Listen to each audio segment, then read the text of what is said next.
नमस्कार मित्रांनो, कोकणातल्या भयकथा या चॅनलवर आपल्या सगळ्यांचं स्वागत असा. तुम्ही जर आजच या चॅनलवर असाल तर चॅनल सबस्क्राईब करा आणि बेल आयकॉन दाबा. बेल आयकॉन दाबल्यावर खाली येणाऱ्या ऑल ऑप्शनला क्लिक करा, म्हणजे पुढच्या सगळ्या भयकथांचे नोटिफिकेशन तुमच्यापर्यंत पोहोचतील. मित्रांनो, ही जी कथा आहे ती सदाशिव नावाच्या एका व्यक्तीची आहे. सदाशिव मूळचा कोकणातला, परंतु तो कामानिमित्त मुंबईला होता. मुंबईला तो, त्याची पत्नी, एक 7 वर्षाचा त्याचा मुलगा, असे 3 जण ते मुंबईला राहायचे. 2019मध्ये जेव्हा कोरोना आला आणि लॉकडाऊन झालं, त्या लॉकडाऊनमध्ये त्याची कंपनी बंद पडली आणि तो गावी शिफ्ट झाला. गावी त्याचं एक सुंदरसं घर होतं आणि घराच्या आजूबाजूला 5-6 एकर जमीन होती. आता गावी आल्यानंतर त्याने मग इथे येऊन आंबा, काजू, त्याच्यानंतर बांबू, नारळ यांची मोठ्या प्रमाणावरती लागवड केली आणि तो बारीक सारीक अशी काहीतरी कामं करायचा आणि आपला संसार तो चालवत होता. एके दिवशी मात्र वाईट घटना घडते. सकाळी उठून सदाशिव कुठेतरी कामाला जातो, परंतु संध्याकाळी तो घरी काही येत नाही. संध्याकाळचे 7, 8, 9 वाजता तरी तो देखील घरी येत नाही. त्याचा फोन देखील स्विच ऑफ लागत असतो. मग इकडे तिकडे शोधाशोध सुरू होते, परंतु तो कुठेच सापडत नाही. आता रात्रीचे 10-11 वाजले होते. सगळे लोक आता शोधत होते. आता काही लोक सांगायला लागले, तू घराकडे जाताना आम्ही बघितलेला 7 वाजता म्हणून. सगळे शोधू लागले, परंतु तो कुठेच सापडत नव्हता. मात्र त्या वाडीतल्या त्यांच्या शेजाऱ्यांना शोधता शोधता त्याच्याच घराच्या बाजूला असलेल्या एका जंगलामध्ये एका झाडाला गळफास लावलेल्या अवस्थेमध्ये तो सदाशिव त्यांना सापडला आणि तिथे त्याचा गळफास लावून मृत्यू झालेला. आता ही बातमी पूर्ण वाडीत समजली, घरात समजली. त्याचे पाहुणे वगैरे, त्याचा मेहुणा वगैरे सगळे घरी जमा झाले. मग त्याला त्या फासावरनं खाली उतरून घरी आणून अंत्यसंस्कार वगैरे झाले. त्याच्या पत्नीची देखील परिस्थिती ही खूप नाजूक होती आणि तिला खूप वाईट वाटलेलं की अचानक सदाशिवनं आपल्या नवऱ्याने अशी आत्महत्या का केली. तिला पण काही समजत नव्हतं. ती खूप दुःखी झालेली आणि सगळ्यात वाईट वाटत होतं त्या लहान मुलाचं. त्याला काही या गोष्टींची कल्पनाच नव्हती. आता अंत्यसंस्कार झाले आणि त्यानंतर 2-3 दिवसांनी पुन्हाच अशीच वाईट घटना घडली. सदाशिवच्या पत्नीने त्या गावच्या राहत्या घरामध्ये, म्हणजे हॉलमध्ये, पंख्याला दोरी बांधून गळफास घेतला. आता तिचा देखील याच्यामध्ये मृत्यू झाला. ही बातमी देखील घरच्यांना, आजूबाजूला सर्वांना, शेजाऱ्यांना कळाली. सगळे धावत आले, बघतात तर ही पंख्याला लटकते आणि जीभ बाहेर आली आहेत, डोळे मोठे आहेत आणि अतिशय विद्रूप दिसत होती ती. मग तिला देखील खाली उतरवलं. पुन्हा एकदा सगळ्या पाहुण्यांना कळवण्यात आलं, असं घटना झाली. सगळे पाहुणे आले. तिच्यावर अतिशय दुःखी वातावरणामध्ये अंत्यसंस्कार केले. अगदी कमी वयामध्ये ही नवरा बायकोंनी अशी आत्महत्या करून घेतली याचं दुःख सगळ्यांना झालं होतं. पाहुण्यांना झालं होतं, त्याच्या सदाशिवच्या मेहुण्याला झालं होतं, सगळ्यांना झालं होतं.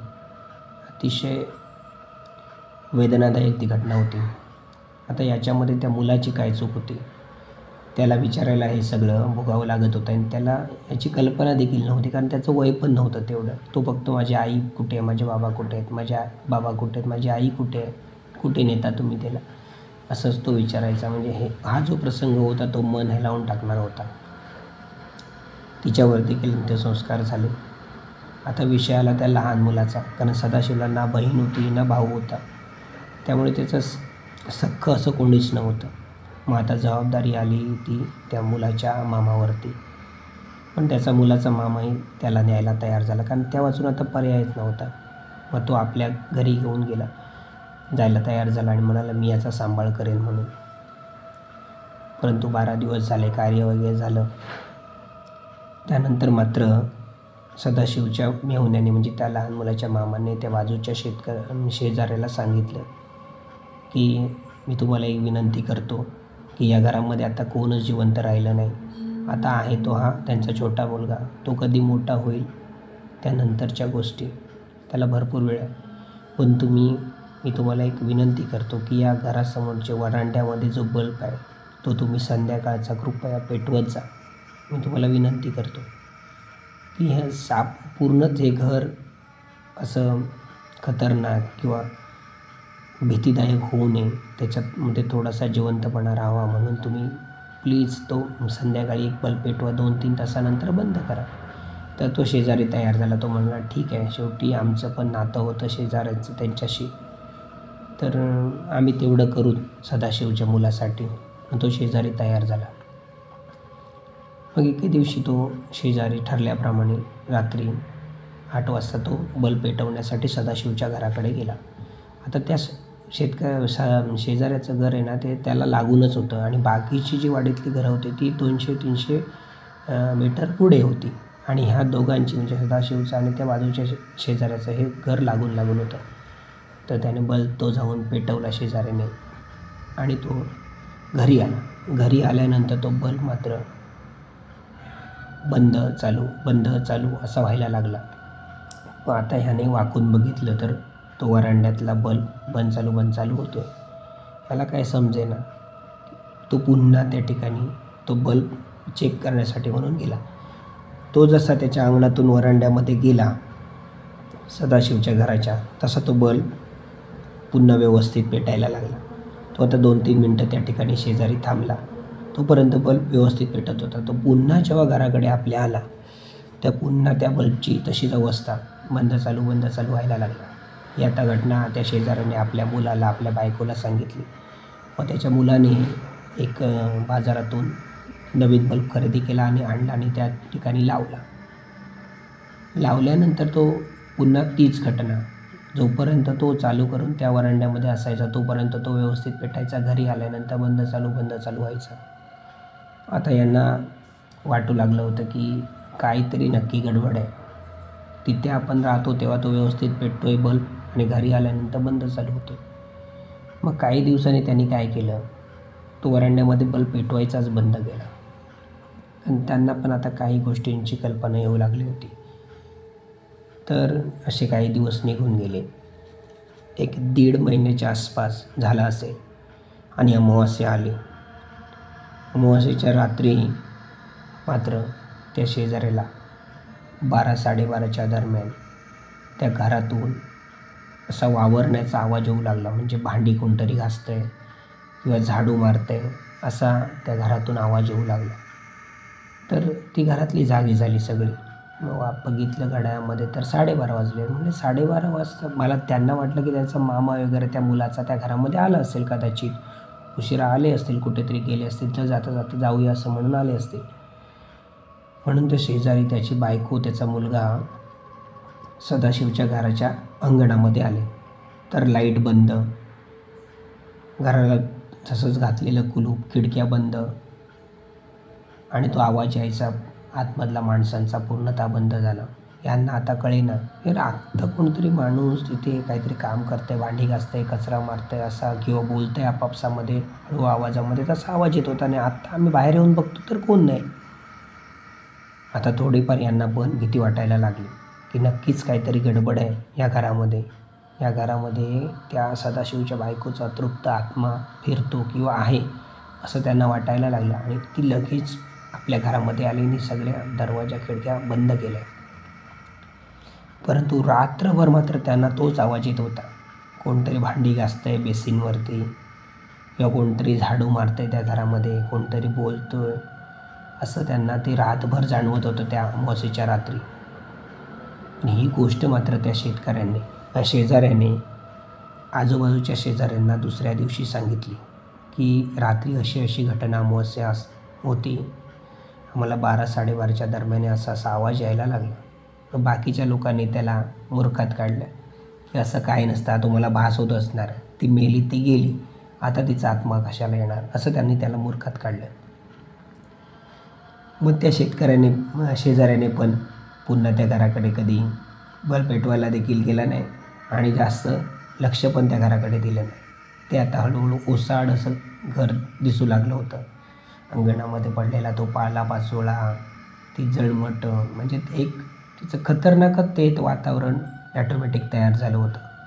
त्या घराकडे बघितल्यानंतर मनामध्ये असे भीती निर्माण व्हायची, अशी परिस्थिती त्या घराकडे झाली होती.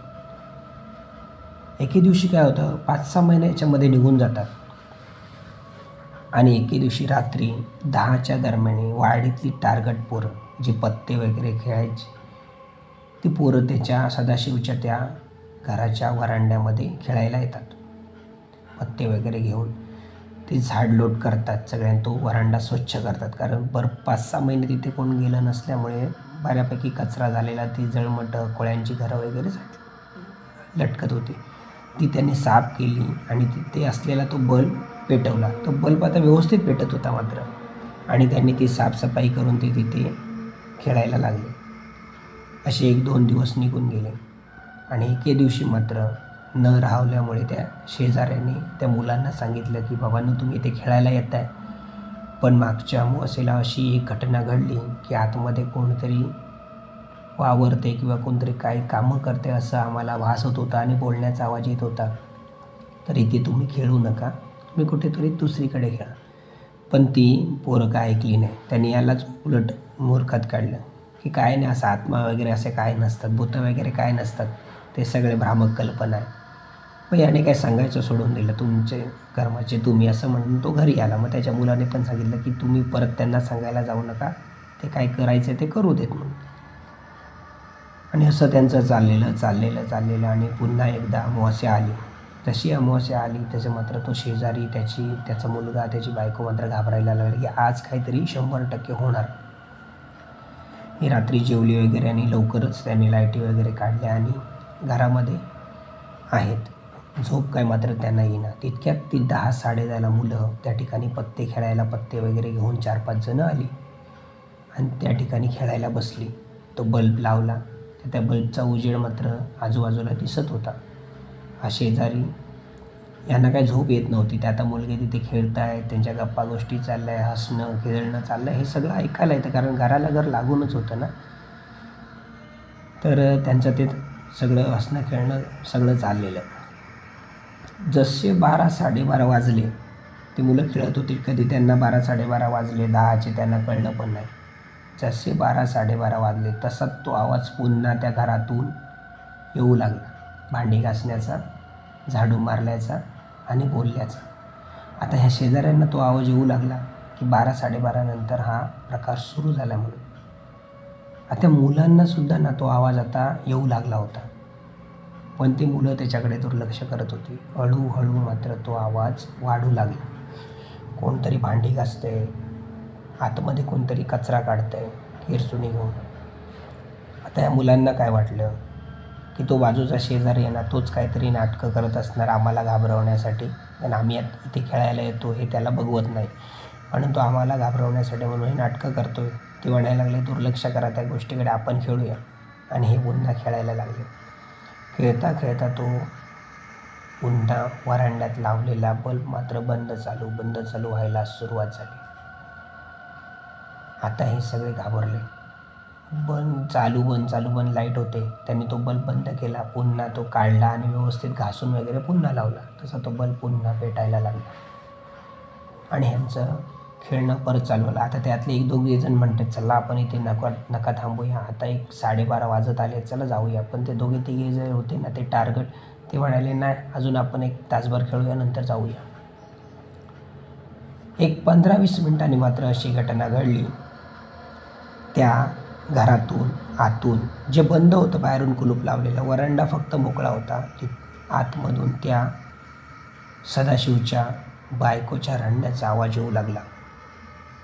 ती हुंदकी देत देत रडत होती आणि म्हणत होती, माझ्या मुलाला कोण बघणार, असं ती सारखं त्या रडत रडत ती हुंदकी देत देत बोलत होती. आत्ता मात्र हे सगळे जे खेळत होते ते घाबरले. आत्ता यांच्या पायाखालची वाळू सरकली. परंतु 1-2 जण त्याच्यामध्ये एवढे टार्गट होते ना की ते म्हणाले नाही, ह्या गोष्टीची शहानिशा करायची, आपल्याला कोणतरी मागून कोणतरी घाबरवतंय. एवढ्यात तो वरांड्यातला बल्ब गेला.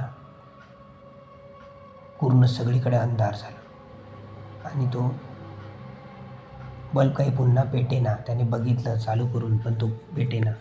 सगळा अंधार झाला. हे आता पूर्ण घाबरले दोघे तिघेजण. ते म्हणाले आता आपण जायचं, आता इथे आपण थांबायचं नाही. एवढ्यात त्या घरातून पुन्हा एकदा जोरात ते रडल्याचा किंचाळल्याचा आवाज येऊ लागला त्या बाईचा, म्हणजे सदाशिवच्या बायकोचा. हे आता पुन्हा घाबरले. आता त्यातल्या एकाने काय केलं, शहाणपणा करून त्या खिडकीचा जो दरवाजा होता तो आतमध्ये जोरात ढकलला आणि त्याची कडी निघाली आणि दरवाजा उघडला खिडकीचा. आता इकडे लोखंडी गज होते, त्या लोखंडी गजातून त्याने तो मोबाईल पेटवला आणि आतमध्ये गजातून हात घातला आणि आतमध्ये पाहण्याचा प्रयत्न तो करत होता. सगळीकडे काळाकुट्ट अंधार आणि तो अचानक आवाज मात्र आतमधून रडण्याचा बंद झाला. जसं त्याने मोबाईल आतमध्ये घालून आतमध्ये पाहण्याचा जेव्हा प्रयत्न केला तो आवाज बंद झाला आणि पाहता पाहता आतमधल्या त्या मोबाईलच्या उजेडामध्ये त्याला दिसलेलं दृश्य होतं ना, ते अतिशय खतरनाक होतं. तो हॉलमधला पंखा, त्याला बांधलेली दोरी आणि त्याच्या खाली सदाशिवची बायको लटकत असलेली त्यांना दिसली. मग त्याने आपल्या मित्रांना सांगितलं, अरे बघा सदाशिवची बायको काकी बघा पंख्याला लटकते. सगळ्यांनी आतमध्ये वाकून पाहिलं. बघितलं तर काय, तिची जीभ बाहेर आलेली, मान पूर्ण अशी वाकडी झालेली आणि ती हातपाय खाली लोंबत होते आणि ती अशी हलत होती. हे दृश्य बघून तर तिघे ते खूप घाबरले आणि सगळेजण पळत पळत त्या शेजाऱ्याकडे गेले बाजूच्या आणि त्यांना जोरात दरवाजा मारून त्यांनी उठवलं. काका उठा उठा उठा. मग तो म्हणाला काय झालं काय एवढे घाबरलात का तुम्ही? तर नाही, सदाशिवची बायको म्हणजे ती काकी आहे ना, ती पंख्याला लटकते आतमध्ये. तो म्हणाला कसं शक्य आहे? ती मरून तर 6 महिने झाले, तिच्यावरती अंत्यसंस्कार झाले, तिचं 12वं 13वं सगळं झालं आणि ती तुम्हाला आता कशी काय दिसणार पंख्याला लटकणारी? तर ते म्हणाले नाही काका तुम्ही बघा, चला आमच्याबरोबर चला. तो म्हणाला मी येणार नाही, ह्या गोष्टी मला अगोदरपासूनच माहिती आहेत. तुम्हाला मी सांगण्याचा प्रयत्न केला पण तुम्ही मला मूर्खात काढलं. 1-1.5 महिन्यापासून ती वारल्यानंतर ह्याच घटना घडत आहेत त्या घरामध्ये. रडल्याचा आवाज येतोय, माझ्या मुलाला कोण वाचवणार, माझ्या मुलाचं सांभाळ कोण करणार, अशा सगळ्या घटना घडत आल्या आहेत. तुम्हाला मी 2 दिवसापूर्वी सांगितलेलं की ते तुम्ही खेळू नका म्हणून, तरी पण तुम्ही खेळताय.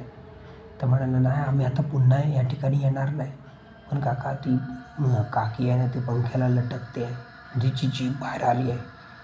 तो म्हणाला की तुम्ही घरी चला, तुम्ही परत त्या घराकडे कधी येऊ नका. आणि ते सगळेजण घरी गेले घाबरलेल्या अवस्थेमध्ये. त्यांनी आपल्या आईवडिलांना जाऊन सांगितलं. त्याच्यानंतर त्यांनी खूप त्या आईवडिलांच्या आपल्या शिव्या खाल्ल्या की त्या घराकडे तुम्ही रात्री अपरात्री असे जातात कसे, एवढ्या घटना घडत आहेत. तर रात्रभर मात्र तो शेजारी सांगत होता की रात्रभर त्या घरातून त्या सदाशिवच्या बायकोचा रडण्याचा, किंचाळण्याचा, हुंदके देत रडल्याचा आवाज येत होता. आणि ती विचारत होती माझ्या मुलाला कोण बघणार, माझ्या मुलाचा सांभाळ कोण करणार, असं म्हणायची आणि ती हुंदके देऊन रडायची. असा तो प्रकार चाललेला. जेव्हा अमावास्या यायची ना, तेव्हा हाच प्रकार घडायचा त्या घराकडे. आता ते घर पूर्ण ओसाड झालं होतं. तिकडे कोण फिरकायचं देखील नाही.